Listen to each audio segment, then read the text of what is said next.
Welcome back to another exciting edition of the RECRAP.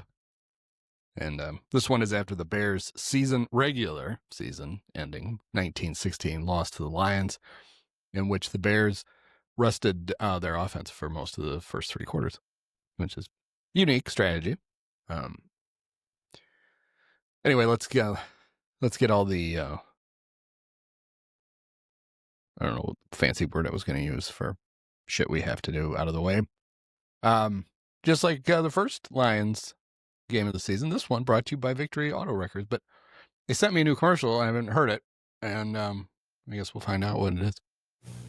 Uwaga, ten stary samochód jest wart pieniądze. Macie stary wóz, dzwońcie do Victory Auto Records na numer 860-2000. Zapłacą gotówką za stary wóz bez względu na to, w jakim jest stanie. Victory ma również ogromny magazyn części używanych, startery, transmisje, baterie do każdego typu samochodu. Dzwońcie do Victory 860-2000. Victory Auto Records 710 East Green Street w Benselville niedaleko O'Hare. Jak dojechać? Sprawdźcie w żółtej książce telefonicznej. What? Is that in Polish? It's like those Polacks have a different word for everything.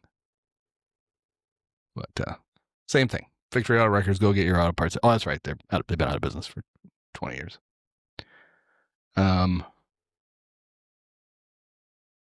Yep. Polish. Sure, some of you understood those words, so you're welcome. All right, so I guess we're supposed to be mad about this, right? Bears lost. Really didn't do shit for the first half, most of the third quarter, and then all of a sudden showed up and played like a ball of fire. He actually got the ball back with a chance to win the game, but went 3 and out. Gave it back to the Lions, and then the Lions ran the clock down and kicked a field goal and beat them. One of the crazy things about it was Caleb needed 270 yards to get to 4,000 yards to be the first Bear ever, which apparently is a huge deal. And now the season's a failure because he didn't do it. When they got the ball back after the interception, Kevin Byard's interception of a tip pass, they got the ball back on their own 24. So if he had thrown for every yard of a touchdown drive to win the game, he would have finished exactly at 4,000 yards. And I honestly just figured that's what was going to happen, but it didn't. Well, let's get this out of the way first. The 4,000 yard thing. People act like it's a big deal, right? The Bears are the only franchise to never had it.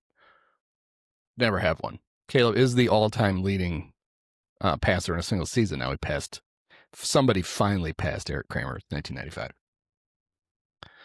But here's the thing about that. It just doesn't matter. It doesn't really matter at all. It was convenient shorthand for the Bears have always hit shitty quarterbacks. They don't have a 4,000 yard passer. Well, they have a good quarterback now, and he hasn't done it yet. And so that just shows it doesn't really matter, especially when the reason he didn't do it is because they can run the ball. Like if they had to lean on him more, he would have easily had 4,000 yards this season. But they can actually run the football, which is how they win games a lot. So we'll just have to wait till next year. It won't fucking matter then, but it'll happen at some point, and then we can stop talking about it. Another thing that doesn't matter is with the loss of the Lions, the Bears finished 2-4 in the NFC North, and they won it. So, I mean, when you go to buy your NFC North Championship hat, you got to think of that. Think of the shame to wear that. But they only won 2 games. Also, doesn't matter. Kevin Fishbane had the stat that no team has had a losing record in their division and won it since the 2010 Chiefs. I don't care. Last year, the mighty Packers almost won the division, and they were 1-5 in it. In fact, those losses were the reason they didn't. They couldn't keep pace with the Lions and Vikings. Division records don't mean anything. They're at best they're a tiebreaker, but it's not a thing. So stop caring about it. I guess there weren't any good games this afternoon. Like the Eagles and the Commodes played, and had the Eagles won with the Bear lost, the Eagles would have had the second seed, and they would have hosted the Packers. And they didn't even try to win. They didn't play Jalen Hurts. They didn't play A.J. Brown. They didn't play Saquon Barkley. They just sat some guys on defense. They only played Devontae Smith long enough for him to get his 1,000 yards, and then they took him out of the game. They almost beat Washington because Washington's terrible, and Washington was playing Josh Johnson. He's played for every team but the Bears. Has he played for the Bears? I feel like he's been on the Bears. I don't know if he played for him. And so they're going to get a lot of shit now from their fans because they get booed no matter what. They're the defending Super Bowl champions. They fell behind the Bears on Black Friday and got booed. Those are not a rational group of people. Because the second seed, as Kevin Burkhardt repeated over and over again, the advantage of having the second seed is that not only do you get a home game on the first round, but if you win, you get a home game in the second round. And the Eagles basically looked at who they would probably have to play in the second round. The Bears or the Packers. And said, we don't care. We'll go to either and we'll win. And so that's why they didn't bother to play. I'm sure Tom Ricketts is, oh my God, what about that all-important extra home gate? How can you make payroll next year? You have to cut a bunch of guys. So the Bears it was bad in the first half. At halftime, the Bears had forced, in the last 2.5 full games, 2 punts. Both in the Niners game, because the Packers didn't punt at all. The Lions didn't need to punt in the first half. And one of the 2 Niners punts was from the Niners punted from the Bears 42, which was dumb. It almost cost them the game. So really, they probably should have forced 1. I think the Lions punted. It was a punt fest in the second half. They punted twice, I think. Let's see real quick. Where would you find that? I guess the box score. Punts. Twice. 4 punts in the last 3 full games. That seems less than ideal. And I know there were a bunch of fans out there and some media fans who were like, I hope the Bears lose and the Eagles win so the Bears won't play the Packers again because we just can't handle it emotionally if they lose to the Packers. Fuck off. You want the Packers because the Packers aren't very good. And they're still going to be missing. Micah Parsons didn't get they graft a ligament back onto his leg and prop him up. No. But I also wouldn't have been afraid of the Niners again, which is who you would have played if you'd end up the 3 seed. The Bears' offense was undaunted by them. And their defense is even in worse shape after they were getting carried off by the handful in the game against the Seahawks on Saturday. But it shouldn't matter. The Bears owe the Packers a thumping. They haven't done it yet. They should have won, should at least tied the first game, and then I guess they would have gone for 2. They should have won that game. They did win the second game. But it's been close, and the Packers are due for a nice throttling of the Packers, and they can do that this next weekend. I don't know when it'll be yet. I guess they'll announce those after they know, right? Because the Steelers and Ravens, who are playing while I record this, well, they haven't even started yet, are playing for a known seed. They're playing to see who wins the prestigious AFC North. I think that's the one they're in. The Bears are going to get a prime game. They're either going to get, I would guess, the second game on Saturday, the Sunday night game, or the Monday night game. If I had to guess, I would guess they're going to get Packers-Bears is going to be the Sunday night game. So we're going to have to, in that case, we have to deal with our buddy Chris Collinsworth again. It will not be the game on Prime, which is whoever the Texans are playing. That was the thing about this this blowout or the red zone day today because the Bears didn't play in the first. Watched a lot of football I normally wouldn't have watched on red zone, and got a lot of Texans Colts with Riley Leonard playing for the Colts. And people saying, see, that's why they should have stuck with Philip Rivers. Riley Leonard is bad, and he can't throw. Philip Rivers was bad and couldn't throw, but at least he knew where to go. Riley's a tough dude. We know that from watching him at Duke and at Notre Dame, but that doesn't win NFL football games for you. Texans pulled that game out. Otherwise, they would have slid all the way to the 7th seed. They could either be 5, 6, or 7, and they had to win to avoid being the 7. I don't care about the NFC anyway. I only care about the NFC and the Bears' path to the Super Bowl, which right now looks like it's going to go Chicago, Philly, Seattle, Santa Clara. So I'm going to get my travel arrangements made for that. It was funny, though, to read on people's social media posts today where they were like, oh, the Bears, why do they even bother with the playoffs? They can't stop anybody. They're not going to be able to beat anybody in the playoffs. It's not like the defense is playing differently than it has all year. It hasn't been good all year, especially when guys got hurt. And then I know CJ Gardner Johnson Jr. the third or whatever, got hurt late in the game. Look, he got a concussion. He was doing the little dinosaur arms on the ground. But he had a rough first half, man. Every time they put Amon-Ra St. Brown in the slot, they just immediately threw to him and watched Chauncey chase him around to no avail. Amon-Ra only had one catch in the second half, but it was the big one, the 29-yarder that set up the field goal. He's a weird guy, Amon-Ra. He's tough. Also saw a lot of shade being cast on DJ Moore, I guess, for not leaping up in the air, knocking the interception away. Yeah, I mean, it would have been nice for him to have at least got a hand on it, but it's not like these people are like, oh, he's, if you think he doesn't play hard or you think he doesn't, if he's afraid of contact, you've never watched DJ Moore play, especially not this year. He's beat to shit. He's been beat up all year and he just keeps playing. They need him and he plays, and there's a lot of sentiment is, well, let's just let him go because he makes a lot of money. We're going to need the cap room. Okay. I didn't realize you were the Bears capologist.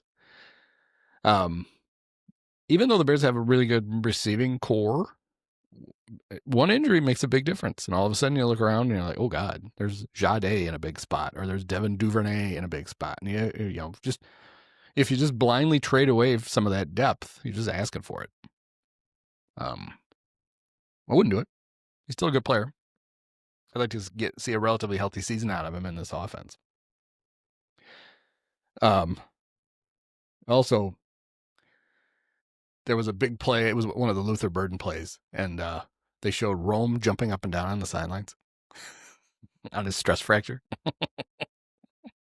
It's like, Rome, they're keeping you out of this game to see if he can get you through a whole playoff game next week. You already injured yourself in warm-ups. Maybe not during a celebration on the sidelines.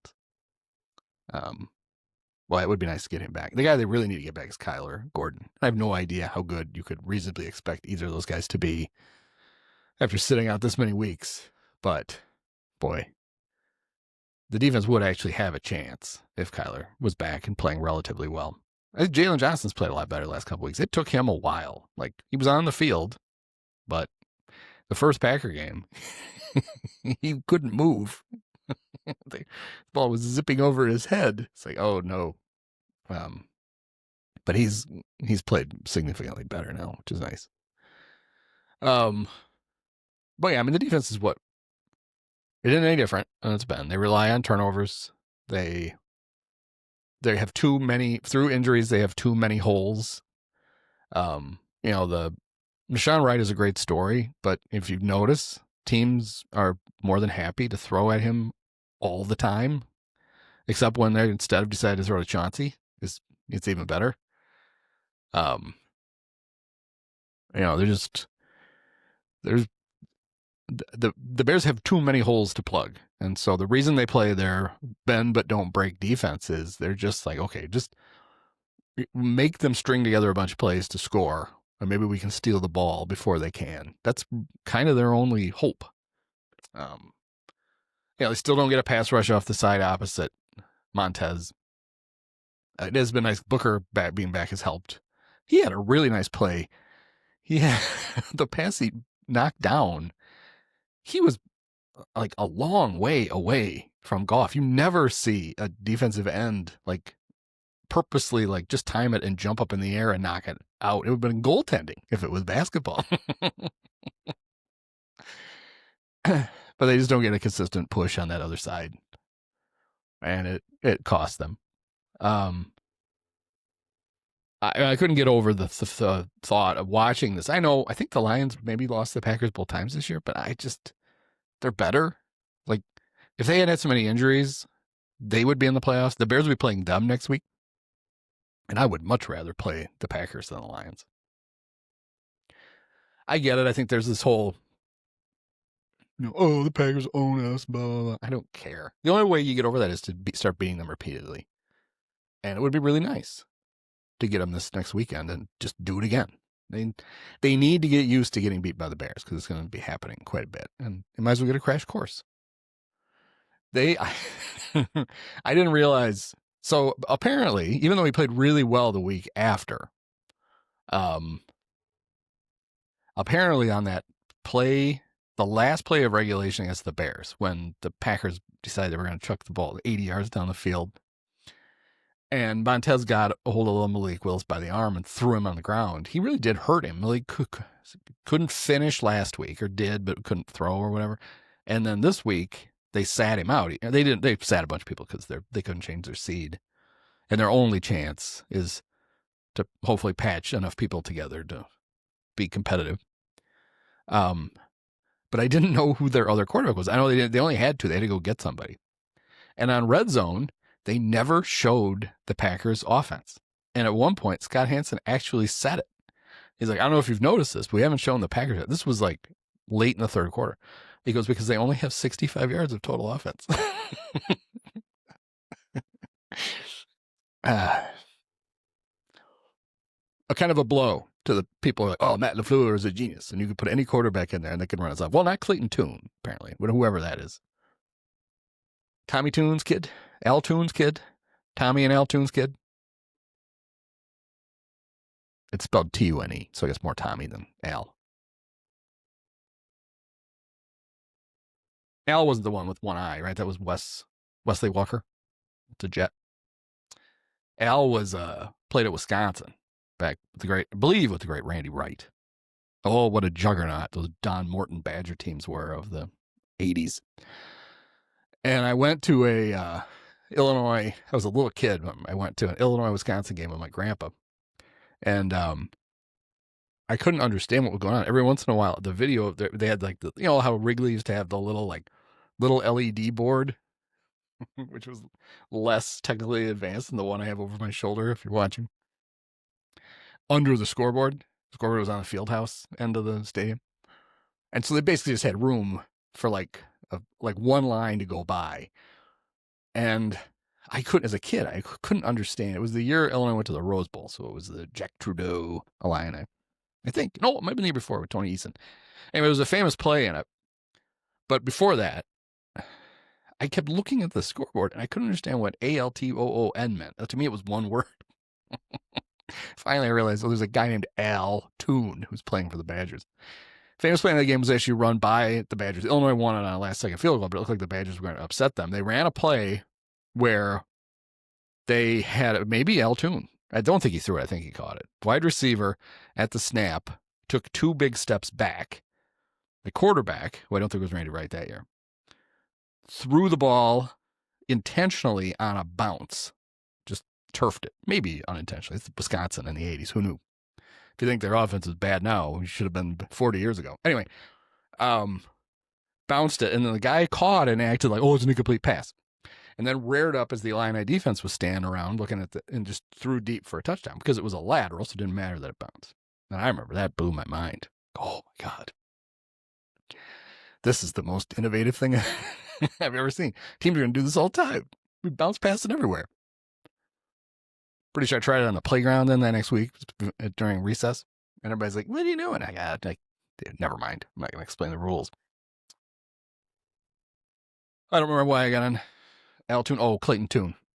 Don't think Clayton's going to be playing next week against the Bears, although that would be fun. The great Jordan Love is out of concussion protocol, so the Bears can just put him back in it next week. So he'll be back. Greatest quarterback of all time, the next in the Hall of Fame Packer.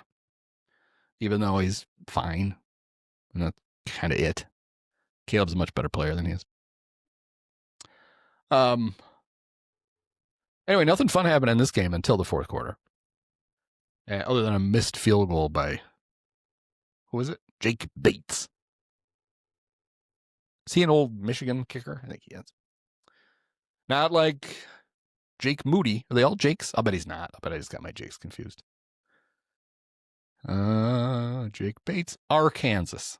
So Taylor McGregor knows him.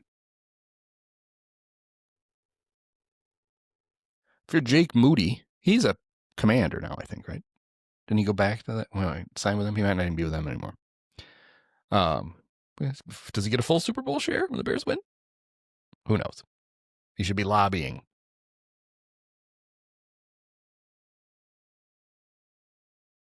He got an alert, and I was hoping that it was something to do with, like, maybe they announced where the Bears were playing, but it was an alert to watch the trailer for Shrinking on Apple TV. I don't think I need an alert for that. Thank you.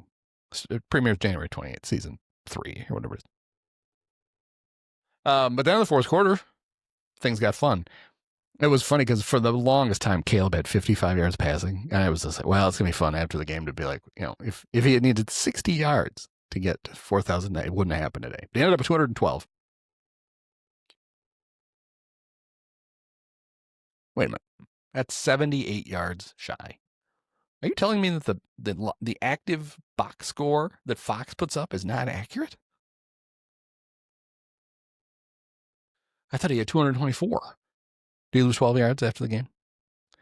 So anyway, he finishes 88 yards shy. Al Toon's number. Huh? See how it all ties together? So maybe next year. Like I said, I don't care. The worrying thing in this game was the Bears couldn't run the ball very well against the Lions, and that hadn't been much of a problem for teams this year. And they kind of got to run it to be able to win. But they can fix it. They got a week. We can fix that.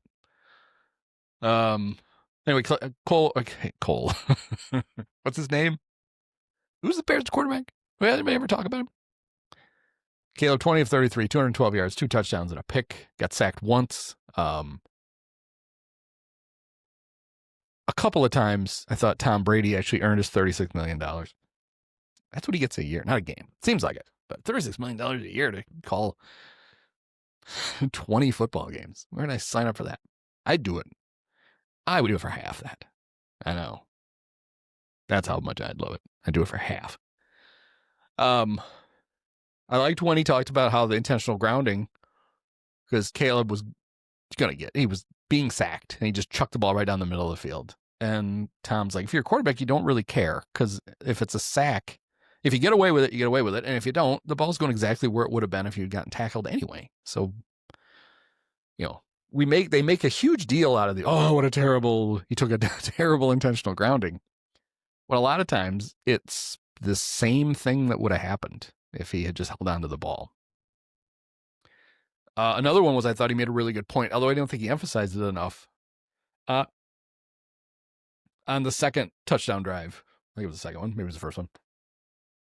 He had a little check down to DeAndre as DeAndre was running towards the sidelines. And DeAndre didn't catch it. And Kevin Burkhardt accurately said, well, it was behind him. And Tom's like, well, it has to be behind him. And he was right, because if you throw it in front of him, he can't stay in bounds. There's no chance. So our only hope is to keep it on his back hip and hope he slows down a little bit so he can catch it and get both feet in. If you throw it in front of him there, he's not going to be able to get 1 foot in, much less 2. See, that's the kind of stuff from our boy, Tom. The other one I liked, this was my favorite, was he was talking about Caleb and the 4,000 yards and the fact that Bears haven't had it. And Brady basically didn't think it was a big deal either. And he's like, you kind of have to build your team if you're going to play in the North around a running game and some big offensive linemen and throw when you need to. And he said, see, you can't run the greatest show on turf here. Yeah, I can't imagine. Would the Bears ever try that? They would never hire Mike Martz to be their offensive coordinator. Oh, that's right. They did. I bet you Greg Olson remembered. That's how he ended up in Carolina for most of his career. Oh, I don't need tight ends. I just need that. Give me the big guy from Illinois with the unpronounceable last name because I just needed a block. Cool. Still bitter about that. It's been 20-some years.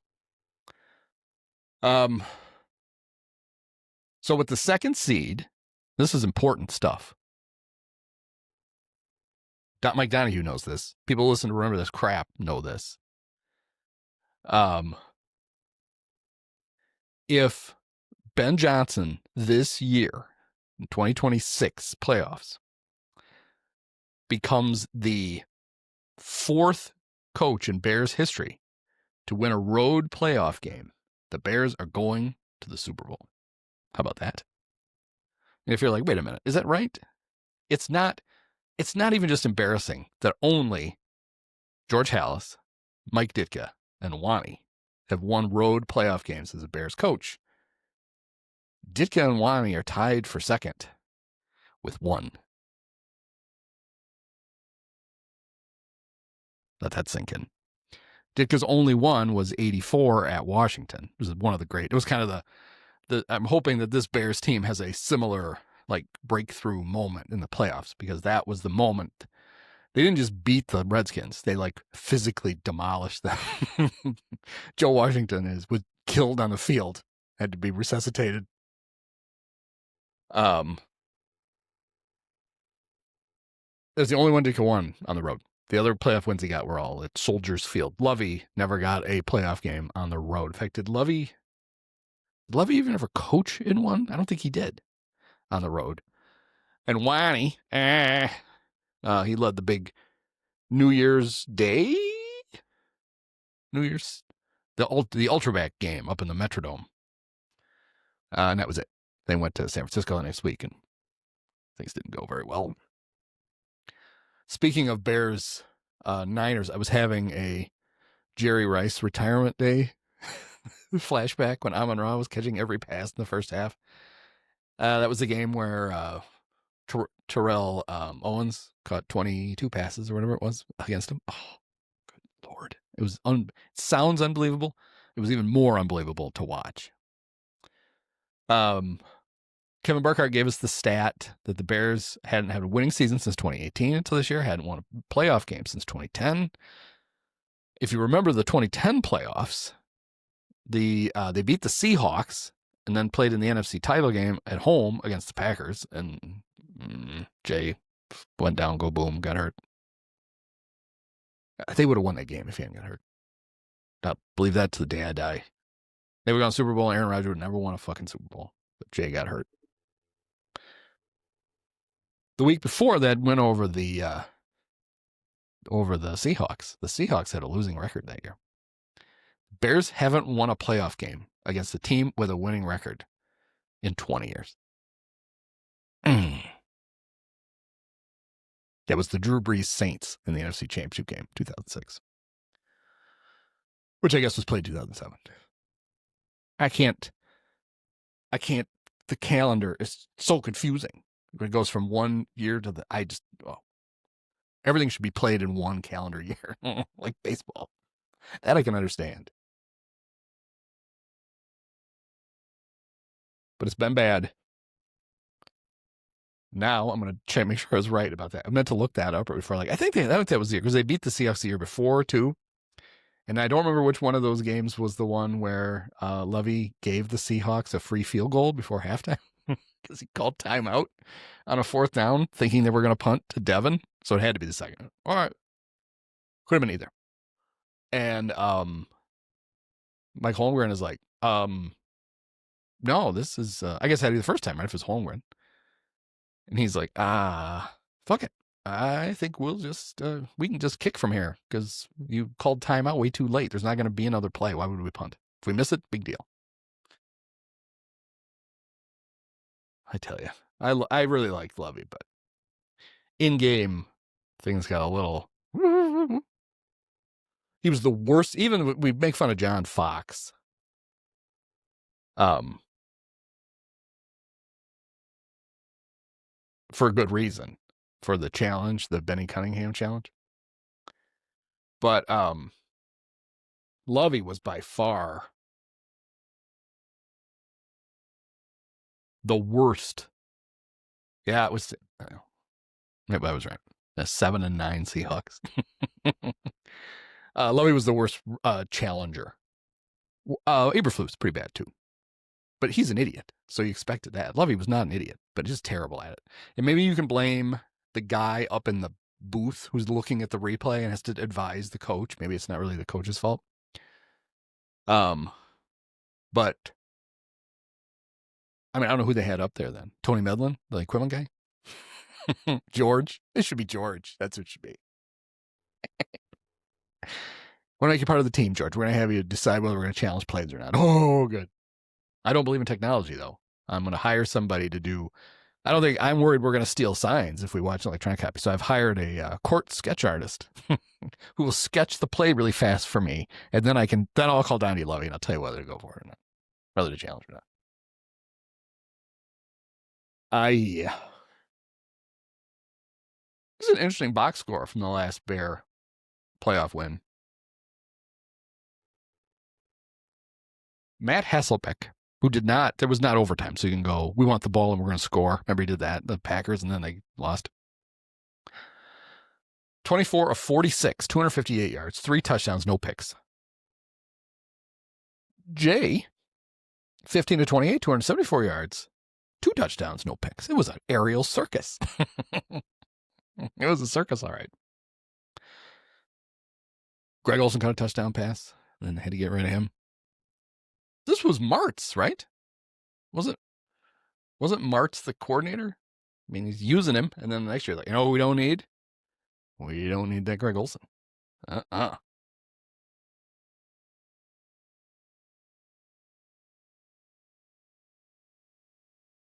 that was Mike Martz. Huh. Up yours, Tom Brady, the greatest show on turf. Well, it's not turf, especially back then. It was painted dirt. It's like they played an NFL championship game in Chicago Stadium because the weather was so bad and the circus had been in town. And so there was manure still on the elephant shit all over, lion shit all over they just played in that. That was probably better footing than Soldiers Field in the early 2010s. One thing the Bears have to thank Lovey for, though, is the Flus, is the grass. He's the one who convinced them to get Bermuda turf, which holds up better. It's not great, but it's not the thing. Like, that grass used to just come up in chunks everywhere. It doesn't do that anymore. I don't know how much of it is actual grass, but it's less of a story. So that's a good thing. I also I posted a thing today, exciting announcement about my new Chuggo podcast, which starts now here in the new year. Finally, I got asked to join the hottest digital media sports horseshit in Chicago. But I'm starting off with a bang. Roundtable discussion. Around my foolproof idea that since the Raiders are going to fire Pete Carroll, that the Bears should trade Ben Johnson to the Raiders for the number 1 overall pick because Caleb is fixed. You don't need Ben anymore. Bring back the Flus, who's going to get fired as the defensive coordinator with the Cowboys. And then hire Mark Trestman to run the offense. Huh? It's good stuff. So watch for that. I don't know when it's going to be on. I don't know when we're going to record it. I may have made it up. But I was trying to think, and not the Chuggo. I just like to make fun of Chuggo. But somebody out, some Galaxy Brain Bear fan, probably Dan Weederer, he's going to come up with that idea. There was also, and they still can do it now, But at halftime, I was thinking this performance from the Bears, because it was so bad. This has to be making the Bears media so happy, because now they can spend a whole week shitting on the Bears' chances of actually winning a playoff game, which is their default position. Oh, they're awful. They're not going to be able to do anything. They can't stop anybody. They can't score. They couldn't move the ball. They couldn't do whatever. I mean, I agree. I advise the Caleb and the Bears to try to not fall behind by 2 touchdowns and then scramble back. But I'm an idiot, so don't, I wouldn't go bet the house on this. But I'm convinced that this is going to be a thrashing, that the Bears are going to impose their will on the Packers, and we're going to enjoy it very, very much. I'm already planning on it. If it's not that, I'm going to be inconsolable during the RECRAP next week. It's a lot of me wailing and sobbing. I mean, we can't have the Cubs lose to the Brewers in the playoffs and then follow it up with the Bears losing to the Packers in the playoffs. It can't happen, right? Of course not. So it won't. There you go. I think that was everything. It's tough when they. Oh, how about this? I believe now, and I meant to look this up. Another good research by me. May actually write a column in the newsletter about the Bears this week, so then I can maybe go back and look this stuff up. But I believe that the Bears have now thrown to Colston Loveland on 7 consecutive 4th downs, and it's worked 6 times. And it could have worked. The one today, he got it, he caught it, he would have had a 1st down. He got smoked right as he caught it, and he dropped it. And they originally called it a fumble, and then they called it correctly an incomplete pass. But you would think other teams would catch on. That's the only guy you have to cover, because it's Colston 11, 10 catches for 91 yards. No other Bear had more than 3, which was Luther. Not enough Luther in this game. They ran on an end around. End around? Or was it a screen? I don't remember. No, it had to be. And they ran on a screen too. So basically forced the ball into his hands twice. He won't have that problem against the Packers defensive backs getting open, doing terrible things to them.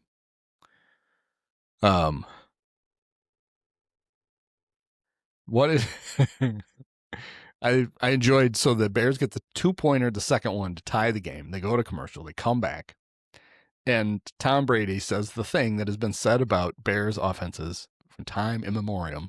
Immemorium. This is not how they drew it up. But it was for a good reason this time. And it was really good that they caught it and they showed it, because usually it's the kind of thing you don't find out till some idiot does film review later. Oh, that reminds me of a thing I want to talk to before we're done here in a minute.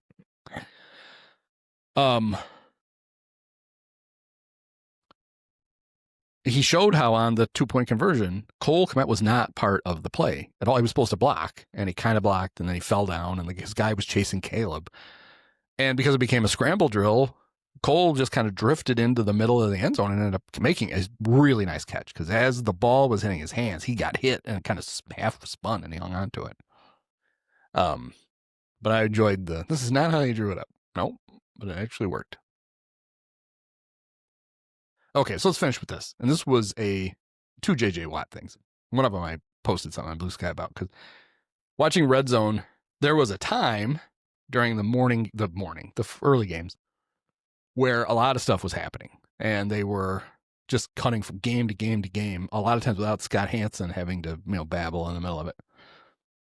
And they cut away from a game and went to, I don't remember now, whatever game Ian Eagle and J.J. Watt were doing. It might have been Colts, Texans. I don't remember who they were doing.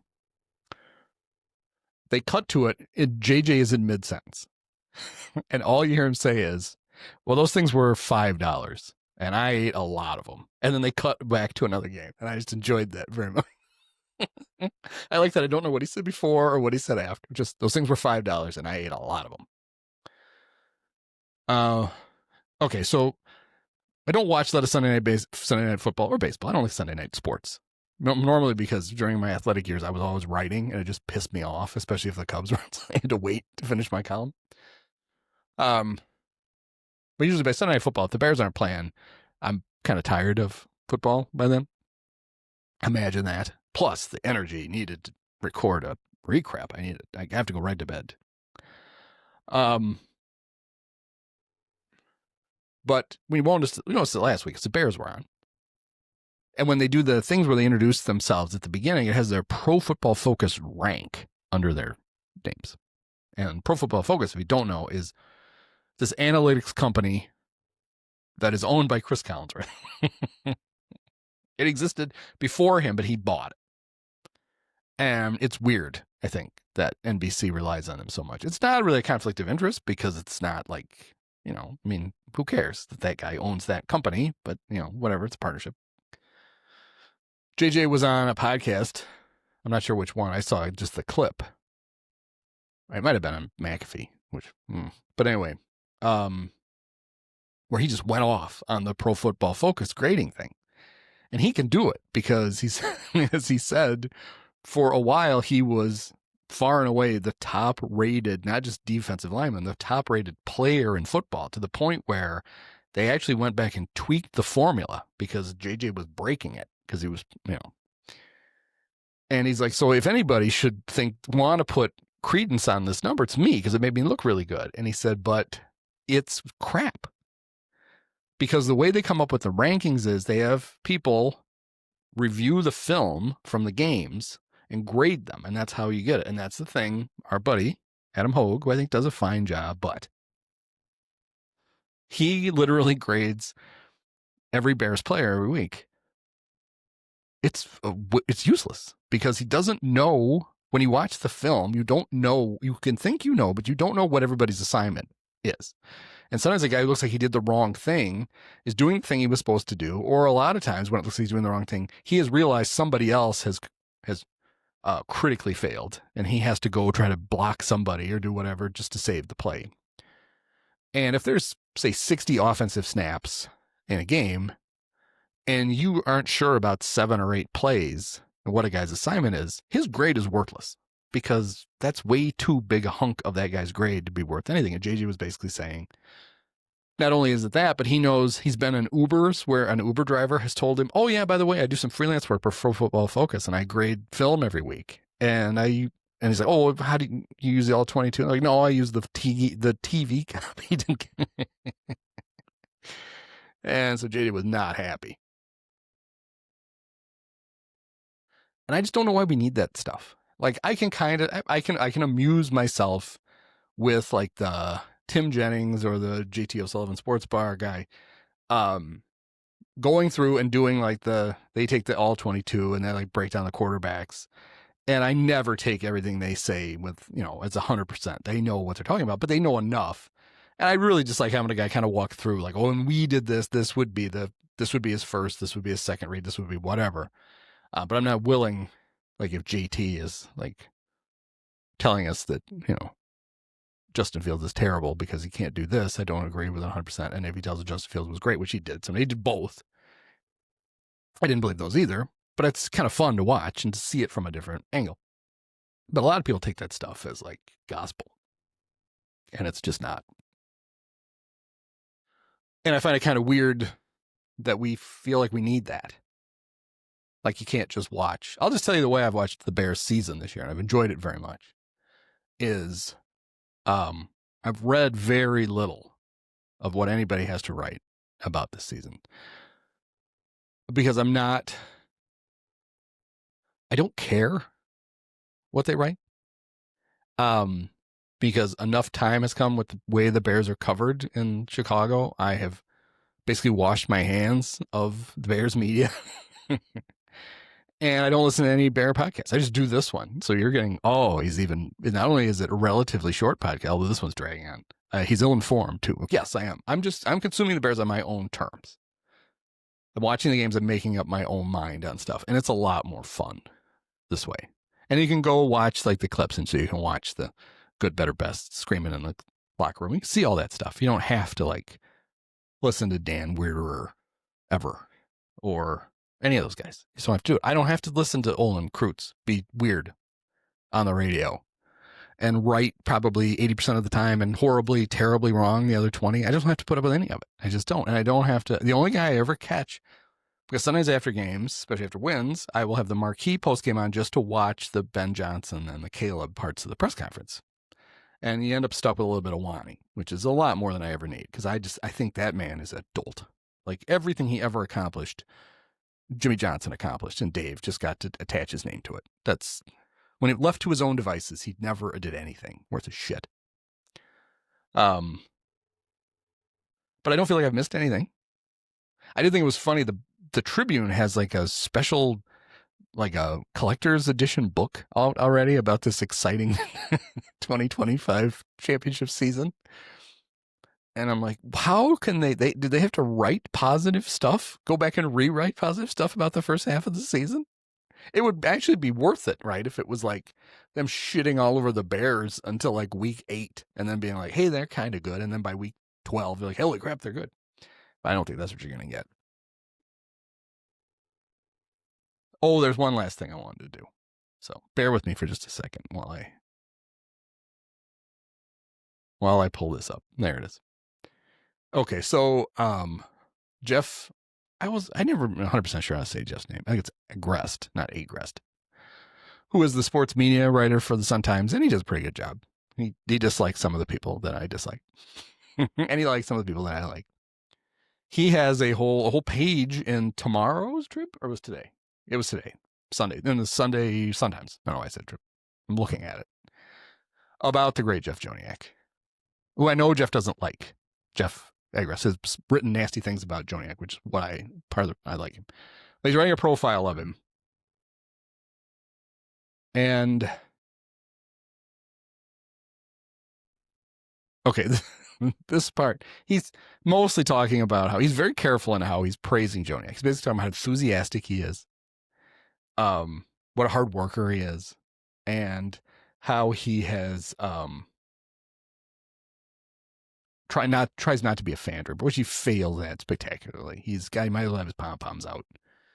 I don't care about that. Like, you root as much as you want. I grew up on Harry Carey. But you have to be good at the actual technical parts of the job, which he just isn't. He's a terrible football announcer. You literally cannot follow the football game if you just listen to the Bears radio broadcast. You don't know what's happening too often during games. But this was there's 2 paragraphs I want to read because I was reading through this during a commercial during the game and my blood was boiling. As much of a fan as Joniak is, he tries not to be one during broadcasts. He said he has been guilty of losing his intense focus and watching the game as a fan rather than a play-by-play voice. Yeah, we notice when you say stuff like, oh, what a great play. And you don't say who made the great play, where the ball is, what down it is, any of that stuff. And watching the game as a fan rather than a play-by-play voice.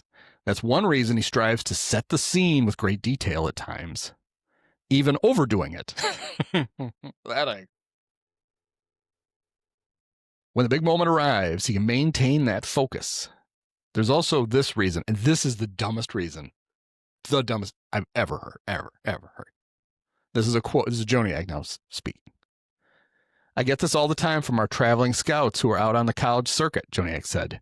They're in their car listening to the game, and they've told me and texted me many times, man, I saw the coverage. Because I started calling coverages as well. I do take great pride in this. I try to set the field as much as possible.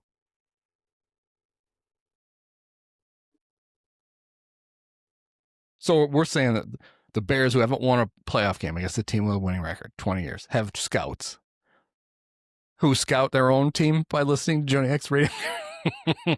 I know it's not. Jeff Agrest carefully tried to explain, this is the Bears college scouts who are driving somewhere on Sunday back from some, UW River Falls and are listening to the game, and they're giving Joniak a compliment. But it's just so perfect to me that the example that he gives is like, our scouts, so they could see the coverage from my call. It's like, it's great. Did your scouts say anything about, I didn't know what the score was or what quarter it was, but I knew I knew the safety was deep in the middle of the field. Congratulations, Jeff. What that says to me is he's just constantly worried about the wrong things. His basic job is so you, the fan at home who can't see the game, knows where the ball is. That's his whole job. You can follow any sport if somebody will tell you where the ball is, and he rarely ever does. And I've said this before. I think he's always been bad, but I think he may have eventually improved into a functional play-by-play announcer, except he's been doing this a long time now. I would say about 20 years ago, the Bears had a campaign back when they were in GN, which was turn the TV down, turn the radio up. Listen to the hometown call while you watch the game at home. And I think Jeff, during that period of time, just completely lost interest in doing the radio parts of the job, which is ball's on the Bears 22. It's 3rd and 1. There's 12:22 to go in the third quarter. The Bears are trailing the Patriots 51-2. In his mind, everybody is watching it on TV and listening to him and Thayer. So he doesn't need to do any of that. Terrible. Anyway, I wish I hadn't seen it. The first half was irritating enough, and then I read that, and it almost pushed me over the edge. But the Bears almost completely redeemed themselves. And in the end, it didn't really matter other than the Bears still haven't had a lead on the Lions since 2023. And I don't hate the Lions. They're, for most of my life, they were, other than a couple of years of Wayne Fontes being a complete prick, they were a complete non-entity. And when they've been good until this year, the Bears were so bad, it didn't really matter. But, I had a hunch that this was their Super Bowl, basically. This was their chance to leave the season with a winning record on a win, getting ready for next year. And the Bears knew they were going to get, them hyped up and ready to go. And they're pretty good. And if they were healthier, they would have been a playoff team instead of the Packers. I think it's probably good prep for next week. You just play a good team this week and they play the Packers next week. That'll be that much easier. All right, so next time we do this, we will be luxuriating in the Bears' first playoff win since 2010 and their first postseason win over the Packers ever. They're 0-1. It's kind of a reverse Cubs-Cardinal thing. All right, well, see you next week. Many of us have herpes. Post-game show is brought to you by Christ, I can't find it. The hell with it. It's fitting. It's got to be done with one of the best games of all time. Just unbelievable. Got to congratulate the Dolan family. Thank you. Sean, my podcast co-host Andy, you were his favorite player growing up. Oh, thank you so much, awesome. Andy.